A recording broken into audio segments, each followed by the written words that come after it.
میرے نبی پاک صلی اللہ تعالی علیہ وسلم ارشاد فرماتے ہیں، اور حدیث پاک سنن ابو داؤد شریف میں اور نسائی دونوں میں موجود ہے، اور حدیث کے راوی کون ہے؟ حضرت عمر فاروق رضی اللہ تعالیٰ عنہ۔ جناب عمر فرماتے ہیں کہ نبی کریم صلی اللہ تعالی علیہ وسلم فرماتے ہیں کہ اللہ تبارک و تعالیٰ کے کچھ ایسے بندے بھی ہیں کہ جو نہ نبی ہیں نہ شہید ہیں، پر قیامت کے دن نبی اور شہید ان کے مقام پر رشک کریں گے۔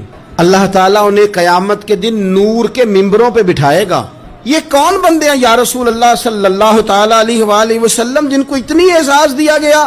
تو حضور فرمانے لگے یہ وہ بندے ہیں کہ کوئی دنیاوی لین دین نہیں، کوئی دنیاوی رشتہ داری نہیں، لیکن یہ ایک دوسرے سے پیار کرتے تھے، اللہ کی رضا کے لیے کرتے تھے۔